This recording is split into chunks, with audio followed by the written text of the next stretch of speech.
secured back-to-back victories against Magnolia. Congratulations, Roger Pagoy and Coach Chot Reyes. Coach Chot, Thank you. wow, what a game. That's exactly what you said when you sat down.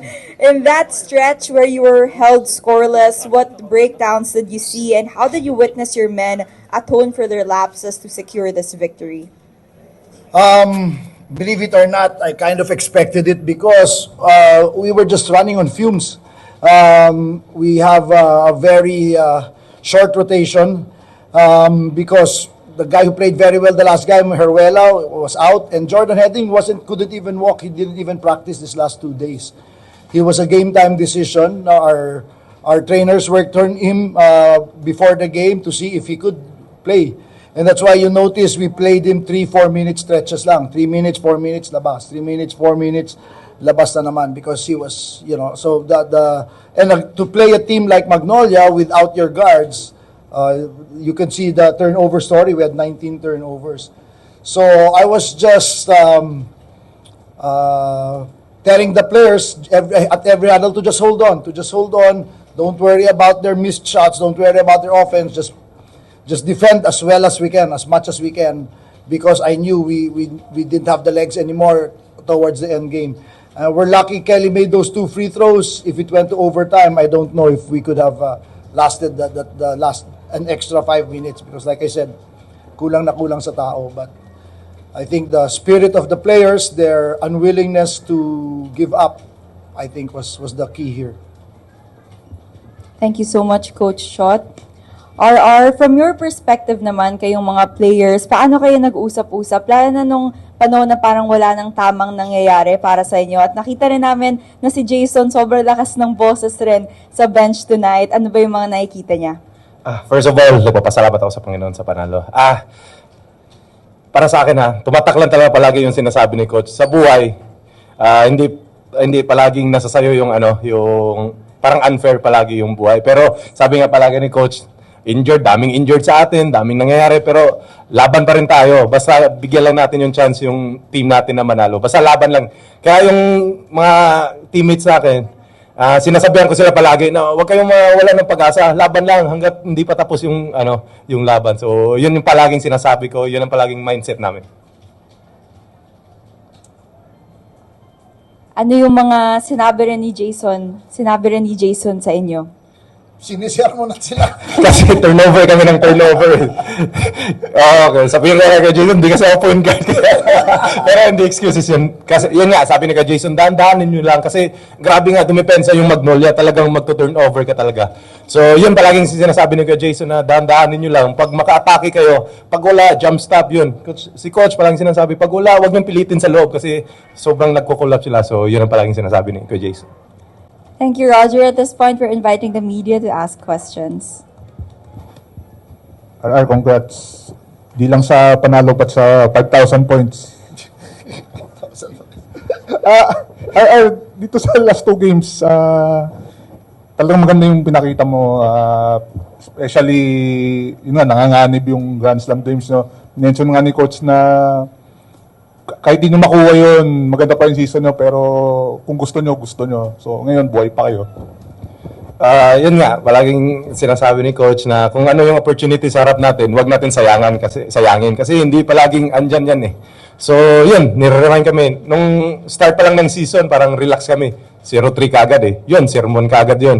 After nun. So, parang sa buhay, hindi lang sa basketball, sa buhay, minsan yung opportunity hindi bumabalik sa'yo eh. So, yun, hindi namin sinasayang. Kahit twice, kailangan namin talunin ng 2 beses yung Magnolia. Basta may opportunity pa naman eh. So, yun, hindi namin sinayang.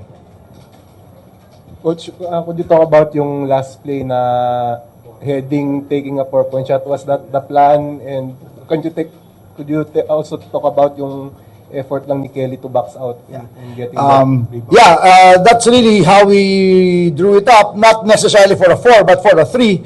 But it so happened it was wide open in the 4-point line, and I thought it was a really good shot. But like we always say in our team, you'll get good shots, you have to take them. If it goes in, it goes in, as long as it's a good shot. But a good shot entails you're in balance, you're open, and your teammates are in offensive rebounding position. And I think that's what happened when we set up the play. Jordan got himself open and took the shot that we wanted to take. Luckily, Kelly put himself in position to offensive rebound. And in the end, ganun talaga eh. Kung hindi na-rebound ni Kelly, di wala tayo dito ngayon. We just go and we try another day. But yun ang sinasabi palagi ni Roger, eh, in life we're always tested, right? So, but I think the critical play for Jordan was the play before that, when shot clock was winding down at na-drop pass niya dito kay Roger. I think that showed a lot of poise. That was a broken play. That wasn't by design or anything. It was just the players were playing. So, in the end, we always say that, diba? The players are the ones who win the games. Eh. So, say they make the decisions, they make the great effort, they put in the effort, and sometimes we're rewarded. Pogs, yun nga, yung tira mong open ka, I believe prior to that, parang inaasawa ka na ni Baroka eh. Talk about lang yung nagkaroon ka pa ng opportunity despite na maigpit na yung depensa sa'yo ni Mark. Yun nga eh, hirap na hirap ako score kasi si Kuya Mark parang kahit pupunta ako sa CR po, samahan na ako eh. Talagang nakadikit talaga sa akin, so hirap na hirap ako na-score. Yeah, credit nga kay Jordan, yung last play talaga, talagang... Broken play na kasi, Oo, wala si Baroka sa nawala. Akala ni Baroka, nasa kanila na yung bola eh. So, credit kay Jordan. Hindi siya nagmamadali talaga. Pwede na niya itira yun eh, kasi Oo, libre tama. din siya eh. Libre Pero na nakita niya ako, so, ganun talaga. Coach, good evening. Coach, just the prospect of having a healthy lineup sa semis. Well, I think we battled that the whole year. So, you know, kailan ba magsa-start if ever? Wednesday ba ang first game? At least it will give us 3 days to rest. Hopefully, not only Jordan, but even Brian Heruela. And even si Simon Enciso, nagka-cramps na rin. I don't think he's used to these high-pressure games. Eh. So, nakakaano talaga. So, like I said the last time I was here, di ba, our focus is rest and recovery for the next game. Kasi alam ko na yun ang mangyayari. Patagalan na lang talaga because we know Magnolia is not going to give in. Same thing in the semis. Whoever it is that we play here, they're all going to be very hungry. They're not going to give up. So we have to be ready. There's no other way. Hanapan na lang namin ng paraan, and whoever is healthy, diba? We go with them. We go with whoever is healthy.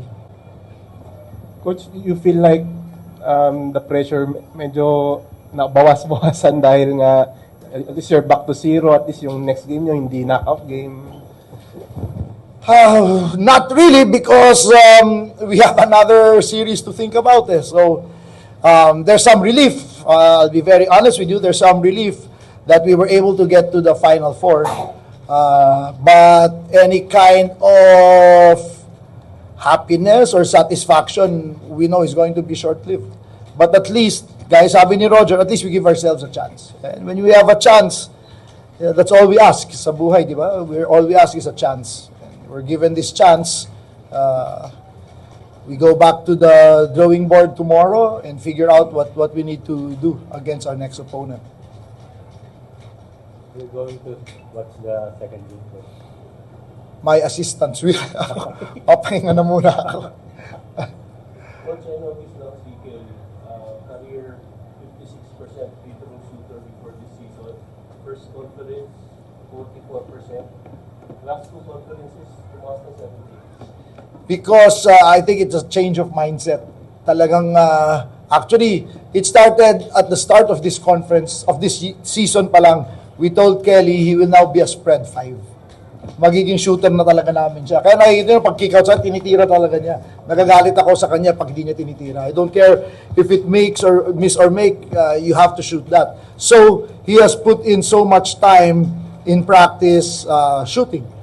His 3 points and his free throws. So, he really put in the work and he put in the effort. And it showed in the last couple of conferences and specifically the last 2 games. His stroke has really improved, but more than anything, it's really the confidence that we told him, and his teammates keep encouraging him. Sinasabi nga nila, Coach Kelly, pag libre, tira. And then, pagka hindi naman siya yung tumitira, minsan lang naiiwan siya sa labas. So sinasabi lang, pag hindi ikaw yung tumitira, rebound ka. Because ang laking bagay niya sa offensive rebound, like we saw in these last 2 games. All right, that wraps it up. Get your rest, gentlemen. Thank you for your time. Congratulations. Thank you.